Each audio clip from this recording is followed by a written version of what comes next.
My colleague moonlights as my favorite drag queen. Her name was Rouge Grand. Miss Rouge to most. She was a drag queen, and I was admittedly her biggest fan. I'd spend my day blasting her covers in my AirPods at work and on my speakers at home. Then whenever I could, I'd follow her to all her shows and attend each one, front row as always. Then I'd go home and write her a letter, praising her performance. Miss Rouge wasn't a huge star. She really only frequented a certain underground bar that let her and the other drag queens perform. Her real identity was a secret, which I guess added to her allure. Don't get me wrong, this wasn't some parasocial or psychotic fantasy where she'd reveal herself to me and we'd be together forever. But rather, I like to think she saved me.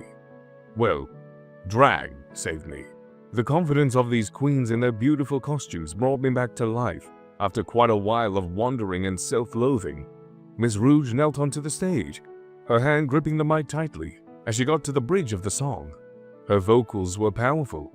You could see the strains in her neck as she added the long rip to the song near the end of it. The crowd was into it, as was I. I was into it, and it was obvious she was as well. Then the song ended, and the backtrack stopped. The crowd erupted into cheers, and I clapped and cheered as loudly as I could.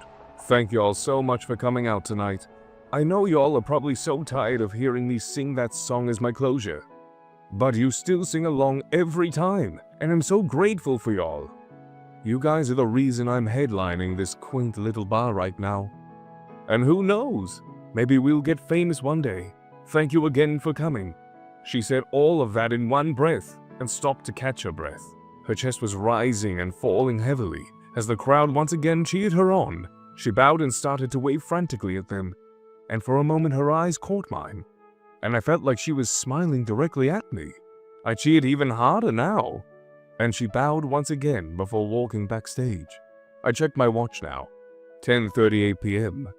I had an early meeting in the office, so I couldn't be out too late. I stayed back for one drink before leaving to take a cab home. Once inside, I made a beeline for the work desk. I took out a piece of paper and pen and wrote, "A humble review from a devoted fan." It had become a tradition now. It began, "Dear Miss Rouge, next morning." I mailed the letter on my way to the office. I glanced at my watch and I rode the elevator. 8:45 a.m. I had 15 whole minutes to spare before the meeting.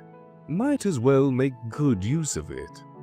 I walked into the break room, and there he was, seated on a stool, nursing a steaming cup of coffee. He looked good. He always looked good, and he never let me forget it.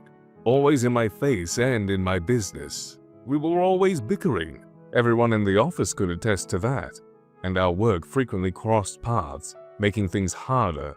I walked past him to the fridge and took out a bottle of water and pulled out my onion bagel. I contemplated taking it to my desk instead, to avoid any interaction, but he spoke before I made up my mind. "Sam, that bagel is assaulting my nose." I groaned. I really thought today was going to be my lucky day. "No such thing, sunshine." He turned, a shit-eating grin on his face. Fucking gorgeous face of his. "We have a meeting in a bit, George. Can we do this another time?" I said, expressionless. I'd hoped he'd moved on and go get ready for the meeting, but unfortunately, I wasn't that lucky. Instead, he came over to sit with me. My heart started to pound in its cage. There were barely inches between us, and he leaned over to me. "If I didn't know any better, I'd say you're avoiding me, Sam." There was this amusement in his voice, like he was enjoying this. "I don't know what you're talking about," I said through a mouthful of bagel. His eyes fell to and lingered on my moving lips. Then he mumbled, "The free pass this time, Wheeler." He tapped my thigh and walked out. I let out a breath I didn't know I was holding. On one hand, he was really annoying, and he made my skin crawl. But on the other hand, he made me feel things I didn't know what to make of. I think I'm in deep shit. A few days later, I glanced up from my desk just as he sat down on the edge of it. "Everyone, gird your loins." "Can I help you?" I asked, without looking up from my laptop. "I'm here for the Jefferson brief. Boss wants to sign off on it." he said, his eyes roaming my desk. I figure, but I was just on my way to get it to you. You don't need to be here to wait for it. No matter. I'll wait for it here.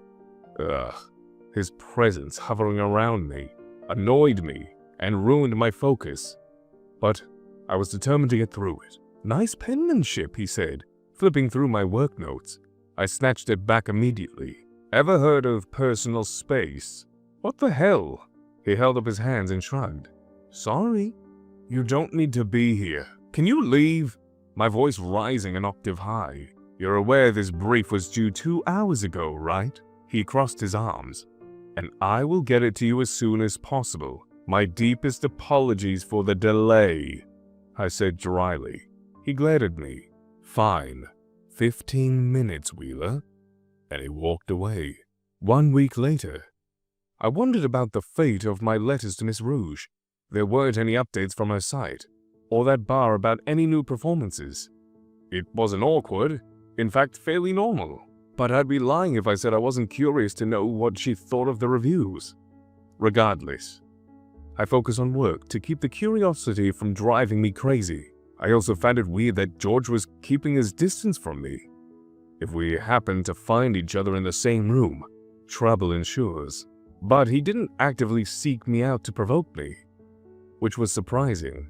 It all came to a head when I had to go into his office to submit a physical document. I avoided going into his office at all costs, and I'd only go there if I had no other choice. I prepared myself for the presumed violation I was about to experience and moved into the office. I knocked twice before hearing a muffled, "Come in." I opened the door and saw him. His hair was a mess, a nice one, but a mess nonetheless. His jacket was draped over one of the chairs opposite his seat, and his shirt was rolled up to his elbows, his forearm on full display. There was a pen in his mouth, and he seemed really busy, so I lingered at the door a while longer and took in the sights. He was effortlessly gorgeous, and I hated that he pissed me off so much that admiring him felt like a crime. He finally looked up and narrowed his eyes at me. "What is it?" Ugh, I stared too long. I forgot why I was here. "Jennifer needs you to look over these and get your signature so I can fax these over to the client." Fax? He understandably furrowed his brows. "The client is a little old school. Didn't even want us to scan his documents over. A courier is coming in about 15 minutes. He hummed. "So, I assume you need these now." I nodded. That would be appreciated. He held his hand out, and I handed the file over to him. "You can sit down, unless you'd rather stand." I took a seat on the chair that didn't have his jacket and fiddled with my fingers. My eyes scoured the office, lingering a little too much at each thing on his wall. I glanced at his degree that hung on the wall, and he was impressive. Graduate of political science, got his LLM from Columbia University, and is the youngest legal partner in the firm currently. If only he wasn't a complete ass. My eyes roamed his desk, telephone, books, pictures, files, and lots of paperwork. Typical desk stuff. Then I glanced to my side.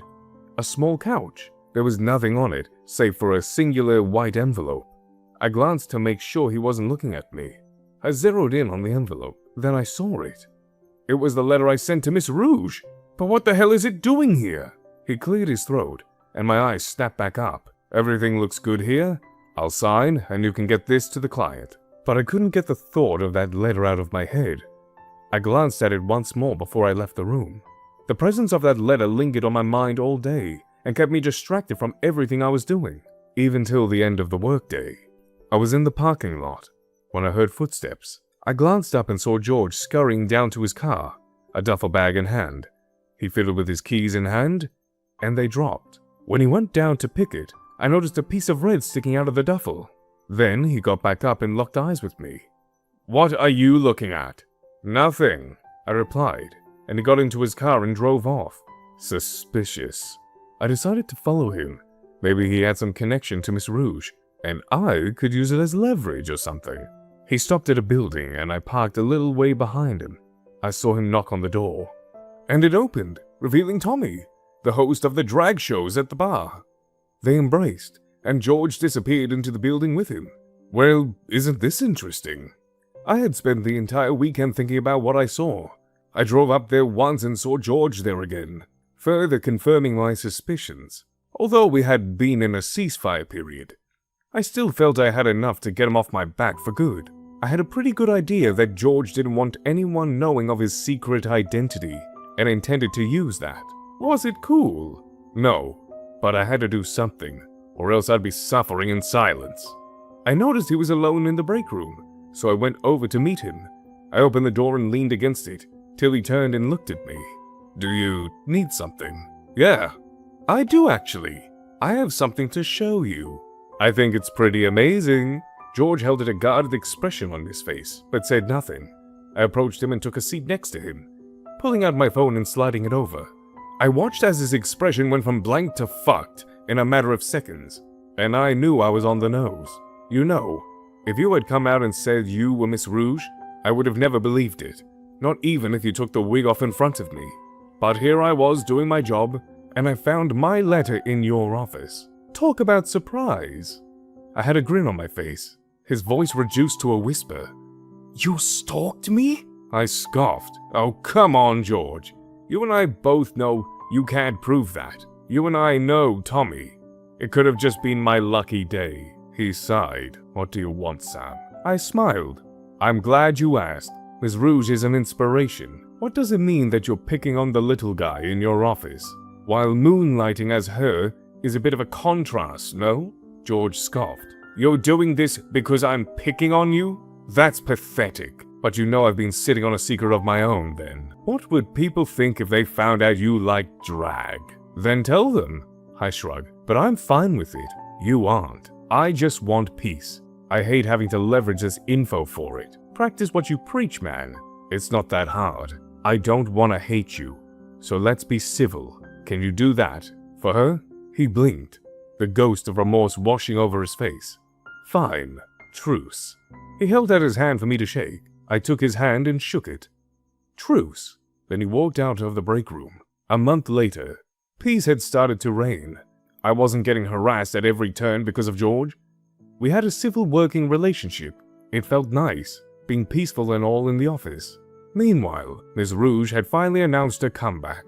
So I drove by the studio a couple of times, and I saw him rehearsing with Tommy. He always added a little extra flair when he performed. Most drag queens just lip-synced to the track and made some modifications, but he actually sang along with it, and pretty well too. The riffs, the sing-along, they were all his way of standing out. One day I decided to actually walk into the studio. When I did, he stopped dead in his tracks. He practiced in heels, so the sound of them echoed around the studio as he walked. I walked towards George. "Hey," he stared at me with narrowed eyes. "You have your ceasefire. What do you want now?" "Calm down, George. I'm here as a friend." "Ha!" he scoffed. "Yeah, okay, we're not friends, Sam. I'm very busy right now." "Okay, as a fan." He rolled his eyes, but the tension eased up. "I see you took my suggestions with the song list. That was before you found out about me. And there wasn't time to change. Plus, it's a good idea, so..." I smiled. "You're going to do a great job on stage. You always do." He sighed and walked over to the bench. I carefully followed suit and sat next to him. He looked exhausted and vulnerable. Two things I've never seen George Brown be. He turned and looked at me. "Can I ask you something?" I nodded. "Why do you like Miss Rouge so much?" A smile came to my face. It was a pretty easy answer. Because she's unique. Extremely. She's fierce. She's fierce and so inspiring. You said drag saved your life. Do you mind me asking? "Oh, not at all. I've been wanting to tell someone who gets it. You know that Chaplin Roan song? Pink Pony Club? She says, 'I heard that there was a special place where boys and girls can all be queens every single day.' That's what drag is. And I wanted that kind of community, I guess. I'd just been in quite a bad state for most of my life. And the fact that most of my family don't accept me for who I am. So I was depressed for a while. I think my second therapist called it functional depression, where I just kind of exist, did my job, interacted, but I wasn't happy. I paused to take a breath and glance at George, who seemed to be in thought. But one night, I had a long day at work. and I took a drive. Stumbled on this little bar, and while I was having a drink, Tommy announced a performer, and I was introduced to a world I didn't even think was possible. The fact that these people are so confident in being so flamboyant, I swear, lit a little spark in me. So I stayed till the end. And that's when I met Tony, and he kind of told me how things were. I glanced at George again. He took a deep breath. So, drag made you feel safe? Yeah, I think if it got to a point in my life without it, I may have pulled the plug on everything. So I'm a proud fanboy. I guess I'm in the same thing. Drag was more of an escape. I got out of a really, really abusive relationship, and I just didn't want to be myself for a while. So all the red, the rouge, the burgundy, it was all my way of life expressing anger. Until it stopped being anger. Then it became really fun. I don't really care if I go world famous. I just do it because I love it. It just gets real tiring, hiding from nearly everyone in my life. But I'm also scared that no one would take me seriously if I tell them. I nodded. That was the first time George and I agreed on anything. There were no raised voices, no argument, no cheeky banter. Just the two of us talking. It almost made him seem likable. We sat there in silence until George spoke up. Thank you, Sam. I smiled at him. You're welcome. And see? We are friends. He rolled his eyes and chuckled. Don't push it. 2 weeks later. You were so amazing up there. Oh my goodness. I hugged George as he got backstage. He finally made the comeback show. The crowds were way bigger, and the cheers were way louder. This was the last show of the four stated, and I become somewhat of a VIP to him. Thanks. I haven't felt this good performing in a minute. So it's nice to see the crowd still likes me in some way. Are you kidding, darling? They adore you. You might want to think about doing this more often. Tommy winked before climbing onto the stage to end the show. We went to Miss Rouge's dressing room, and George pulled off his wig and disappeared to change his clothes. I wandered around the room, looking at pictures on the wall. He reappears. Hey, so, you wanna get a drink after this? Maybe to celebrate? My treat. I really appreciate you being here to support me, George says, playing with his fingers. I smiled, staring at him, leaning on the wall. Yeah, drinks sound great. He blushed. Okay, cool. Just give me a few minutes. We took a cab to a nearby bar, had a few drinks, and chatted about his set, future performances, and other small talk. The air between us was awkward. I could guess why. Over the past few weeks, I had been at every rehearsal, hyping him up and offering any marketing insight.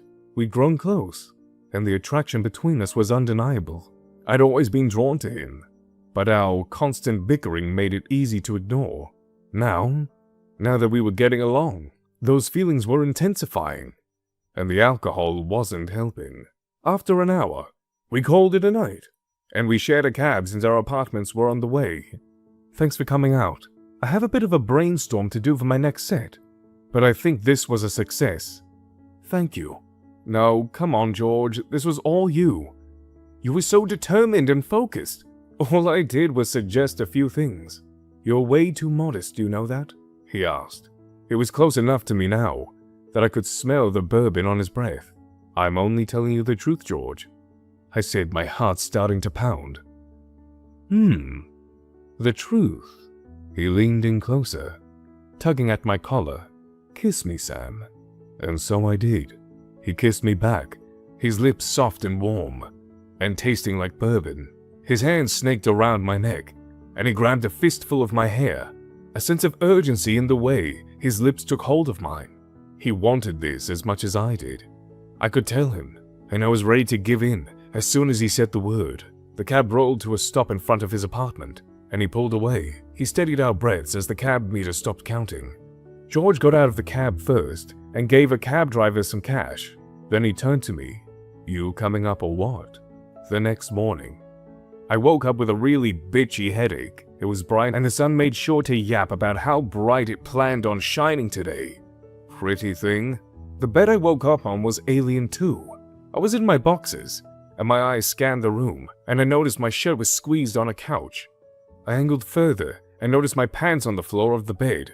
Then the door opened and I saw him. George walked in with a cup of coffee in tow. I figured you'd need this. How's the headache? I sat up gratefully, except the cup from his hand hurts like a bitch, and the son seems really glad about it. He chuckled, and he watched me take a sip from the coffee. So, last night happened. I nodded. Do you regret it maybe, he asked. No, I don't. I like you, and I think it's been pretty obvious for a while. He shyly bit his lip. I like you too, Sam. I took his hand in mine. Look, we don't have to put a label on anything now, okay? Let's just take it slow, and hell, even keep it away from the office for a while, I said softly. George gave me a grateful look and nodded. But how do we keep from being found out? I chuckled. Easy. Remember how you hate me, right?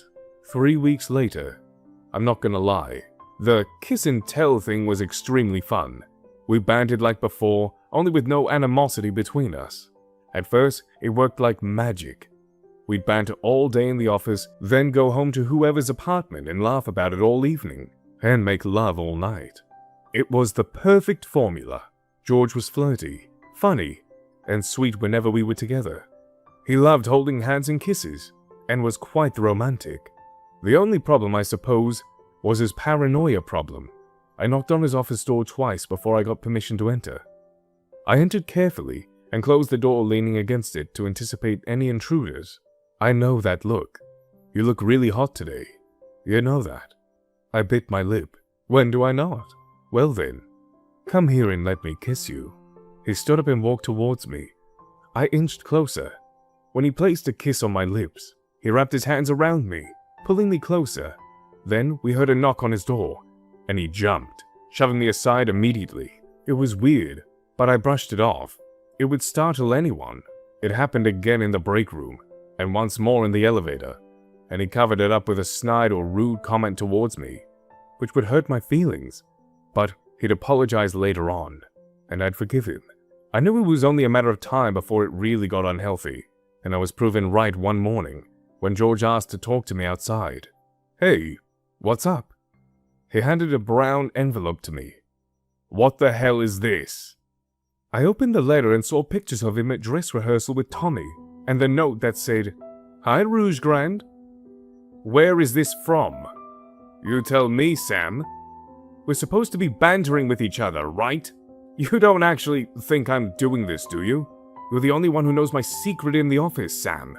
So I'm sorry if you're the first one I ask. I scoff. You're not asking me anything, George. You're accusing me. Of blackmail as a prank? Do you know how messed up that is? Evidently. I'm the only one that does, because I'm the only one who's got a secret worth blackmailing over. His tone is full of vile. George, I have nothing to do with this, I swear. He snatched the envelope from me. I don't believe you. Pranks are one thing, but lying to me? I didn't think you were capable of doing that to me, Sam. We're over. And he walked back into the office, leaving me in confusion. Later that night, I picked up the phone and hovered over to George's number. Ah, screw it. The phone started to ring, and he answered on the third ring. Hello? I thought I'd give you some time before calling you again. You broke up with me because you think I'm blackmailing you with something I already know. I really hope you realize how absurd that sounds now. Sam, all I know is what I said earlier. And now I get it. You enjoy seeing me in this kind of pain. You took a chance to make me pay for everything I did to you. I get it. Just admit it, and we'll move forward. I scoffed.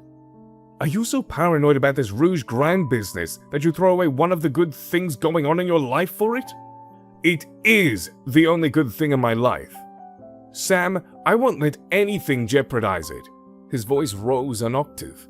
Okay then, George. I really hope that you and Rouge have a wonderful life together. I hope one day you see how crazy this fear is making you sound, and it doesn't cost you so much by then.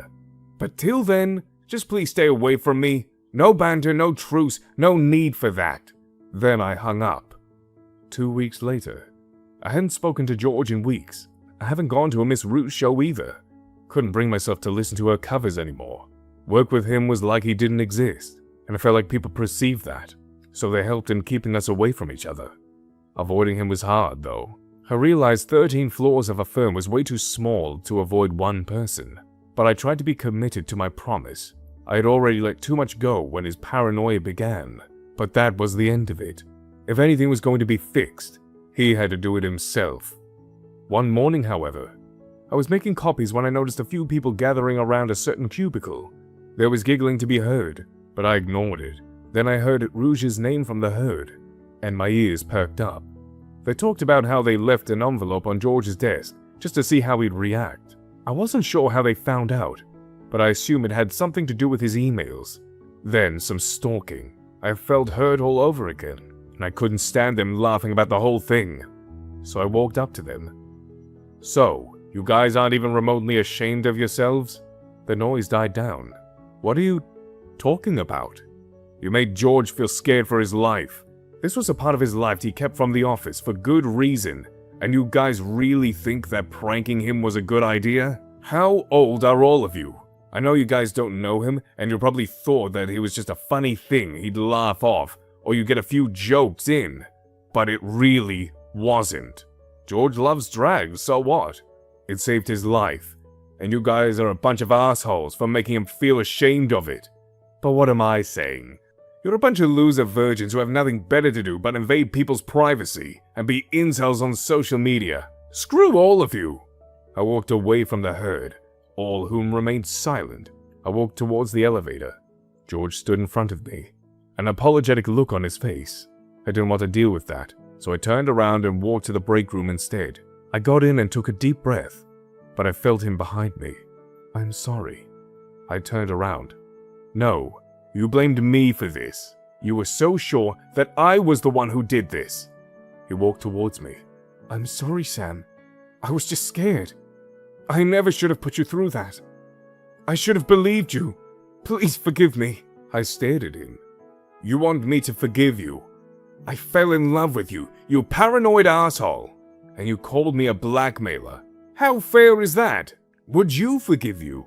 You love me? That's all you got from that? Are you kidding me?"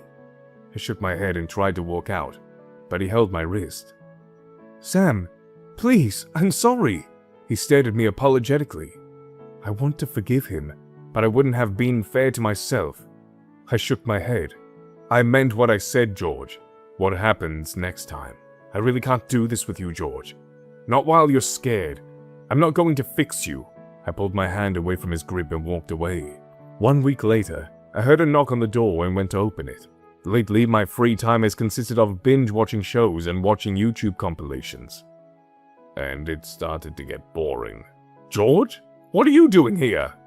He stood at my doorway, his face puffy, his hair down and loose, which indicated he didn't think too much before he came here.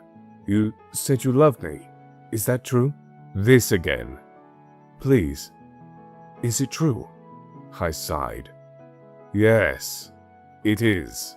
That's all I've been thinking about the past week, and how I hate it. How I screwed this up. I was wrong. Miss Rouge wasn't the only good thing in my life. She just led me to it. To you.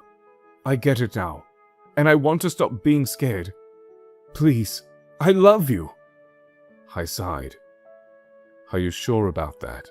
Truer words have never been spoken." I sighed. He looked genuinely remorseful this time, and he did say he loved me too. He certainly looked like he did. I guess forgiveness isn't such a bad thing. I opened the door wider for him, and he walked in. I closed it and walked towards him. "Don't you ever do that to me again." He nodded. "Never again, I promise." I smiled, circling my arms around his neck. "Now kiss me, you weirdo." Conclusion. Eventually, George came out publicly as Miss Rouge. He decided he didn't want to live in fear anymore, so he started going to therapy. It helped even more because Miss Rouge started growing into more than just a town sensation. Bigger shows, more headlines. He was living the dream, moments that he wanted us to share together. We took our relationship really slow, just enjoying each moment as it went by, and he really let me help him. He opened up a lot more. We cared for each other, loved each other, and we finally got the happiness we both were looking for. The end. Have you ever been involved with drag, or a drag queen, or fallen in love with a nemesis? How did it work out? Thank you for watching. consider subscribing to become a part of our Rainbow Force. And stay wholesome.